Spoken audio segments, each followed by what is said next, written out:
This is my 1985 Mustang GT. The color is medium canyon red. It has approximately 96,000 miles and a little bit of change there, so just over 96,000 miles. I believe I'm the fourth owner based on a Carfax report. Everything on it is super solid, so we'll take a look around and I'll mention some things that I've done here over the last 2 years of ownership, just to improve some things on it. As you can see, the trim paint has been redone with SEM, I believe it was 39143 paint code trim black. Also all the sail panels.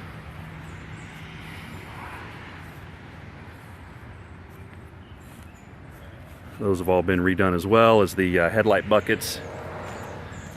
Everything's solid under the front end. As you can see, it has the Marshall fog lamps and covers on both sides. No cracks in any of the plastic.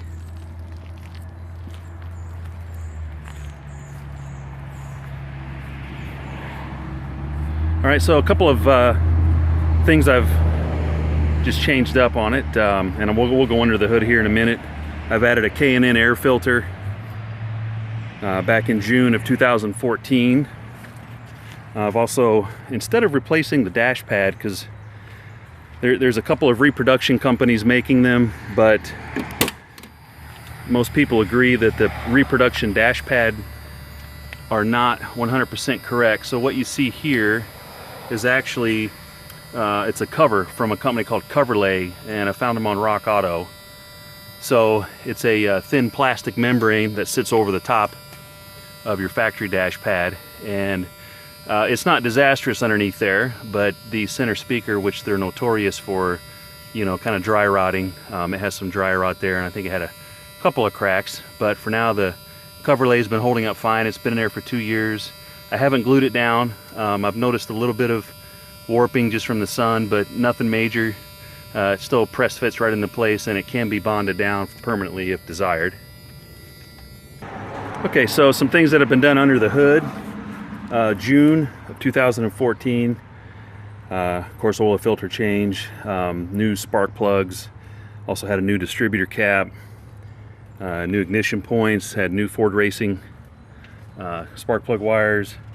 At that time, we also had the AC needed to be evac'd, and we looked for a leak, found the leak. It was actually the fitting there, so that's all been replaced. So the AC does work.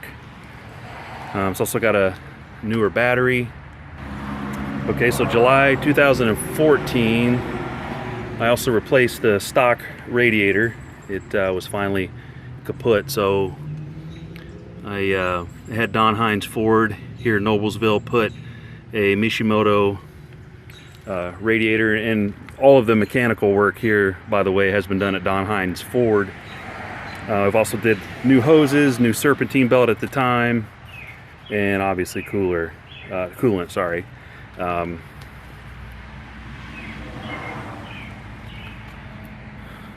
safety light works under the hood.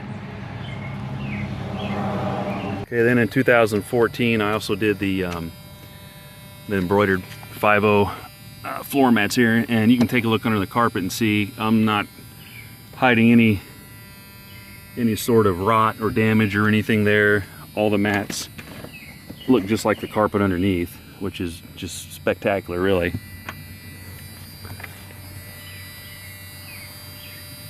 Back seat is super clean.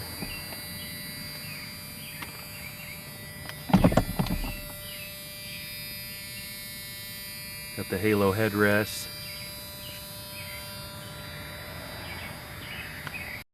Okay, here's a look inside the rear hatch. I've replaced the rear hatch striker there, August 2014. There's the T-top little safety protectors and seat belt to hold them in. Looks like it has the Rockford Fosgate 6x9s in the back. Yeah, they're okay, nothing crazy. Got the sun visor here that latches into place. Everything's good to go and intact there. Seats fold down like they should. The windows were tinted already, so the interior has been protected from sunlight, which is always a good thing. Okay, then a couple more things back up under the hood. September 2014, Don Hines Ford also did the fuel pump and a fuel filter, and also they did a full carb rebuild with a Holly kit.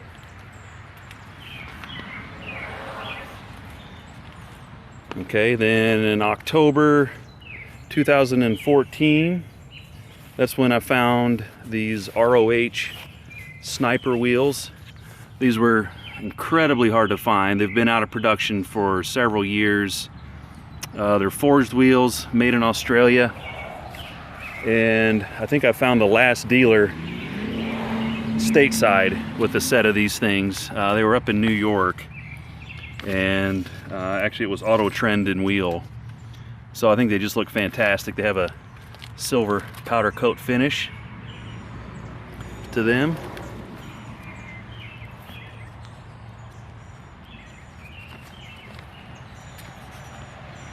All right, and then I also put on, same time frame, back in October 2014, those are BF Goodrich G-Force tires. I got 225s, 225 45s in the front, those are 17s, and 255 45 17s in the rear. Okay, then December 2014, replaced all of this outer door weather stripping here, because as you know, over the years that gets dry rotted and cracked, and then it just looks like garbage. So now when you roll the window down, it's got that nice felt weather stripping intact. Okay, let's see, then over that winter 2015, I stripped off the hood decal. It was literally baked on from sun, and it turned out okay. If you look in certain angles though, you can see the marks that the eraser wheel left in the paint, which obviously this would be covered back up. I have a new decal, but you can see some of the, I guess I'd call it some marring done by the rubber eraser wheel into the top surface of that paint. It might be able to be buffed out, I'm not sure. My plan is to paint the vehicle, and then at that time put the new decal back on. No sense in putting the decal on before paint and then having to redo that whole process. Then in May of 2015, I ordered the Eastwood brake caliper paint kit and did the rear drums. Didn't do anything to the front calipers yet, but the rear drums have a nice fresh coat of that black ceramic paint on them.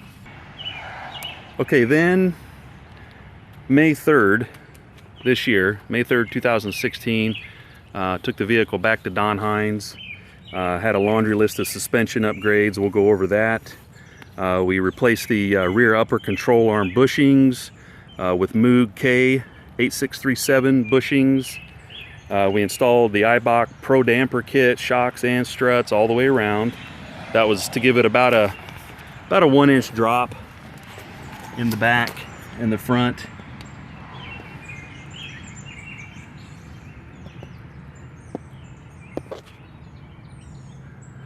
Okay, and then we also did the Maximum Motorsports rear lower control arms.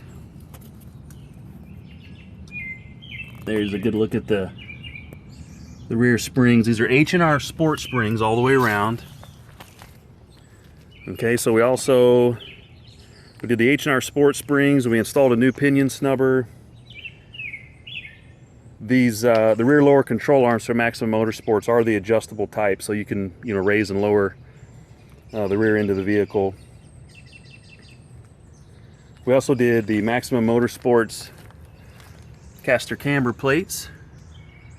Get in there real good there. Had a front end alignment. We also installed from Centric. We also installed slotted front rotors and new premium Napa brake pads there all at the same time. And then in the back, the rear wheel cylinders were pretty much at the end of their lifespan, so we went ahead and replaced those, and along with that, brand new master cylinder. And again, all of that was done here in May 2016. All right, well, we'll close everything up, fire it up, and let you take a look around inside and hear it run.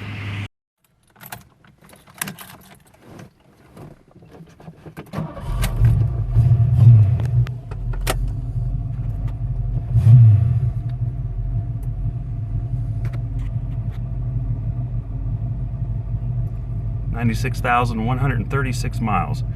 I bought this in May of 2014 with just about 95,000 miles on. I think it was just under 95,000.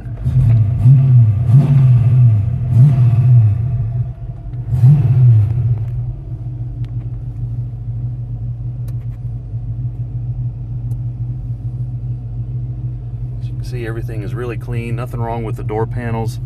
Power windows, they work. Power door locks, they work.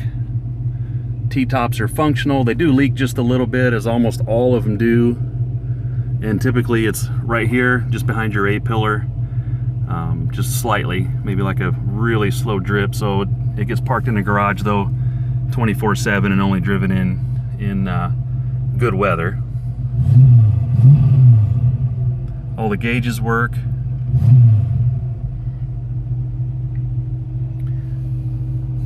I think our information center here on the center console has been disconnected. Not sure why. I took the center console off a few weeks ago just to adjust the e-brake tension and tighten up the shifter underneath the boot there, and noticed that the plug was off, so I just left it off. The heater core has been bypassed, so no heat but good air. And again, this is just a fair weather car, so don't need the heat really anyway.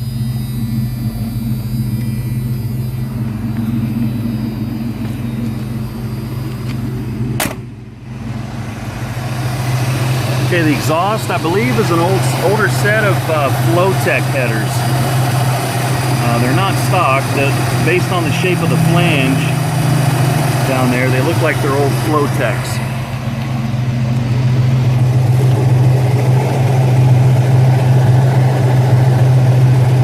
Got an off-road H-pipe.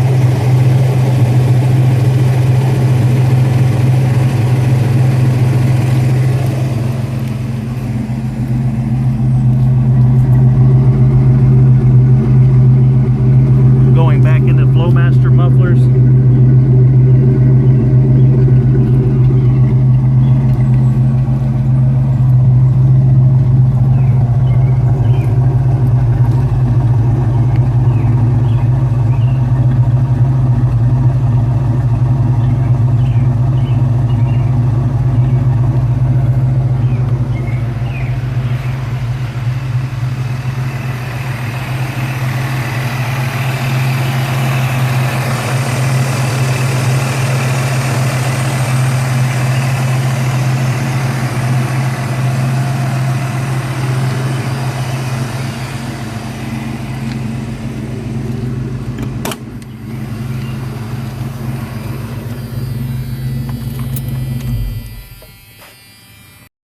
All right, we're back in the garage here, and I figured I'd let you see some underneath side shots here.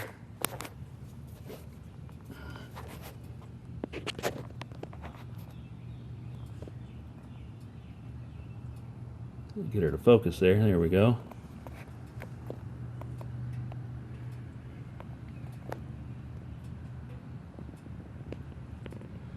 Everything is really solid.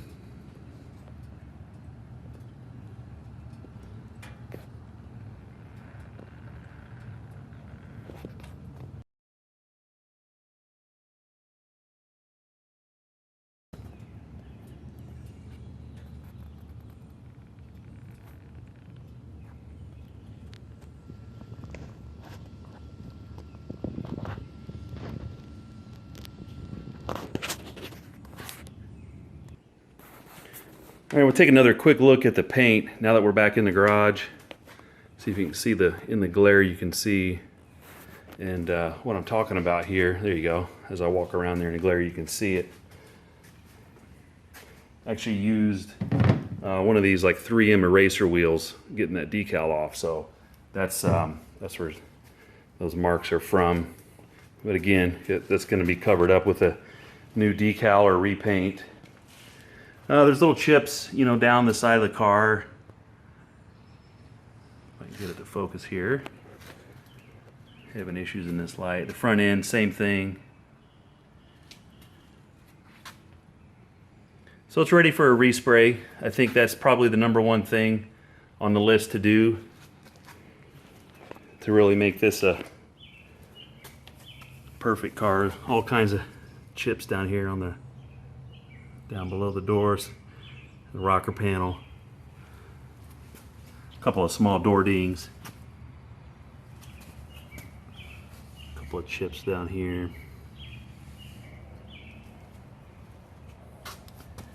Back behind.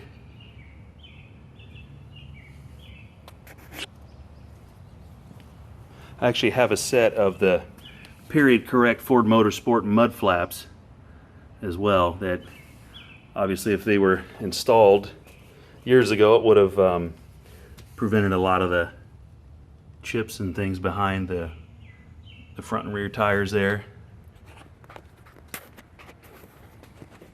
Alright, so that's pretty much it. Hopefully I didn't leave anything out or gloss over anything. Alrighty, thanks for watching. Let me know if you have any questions.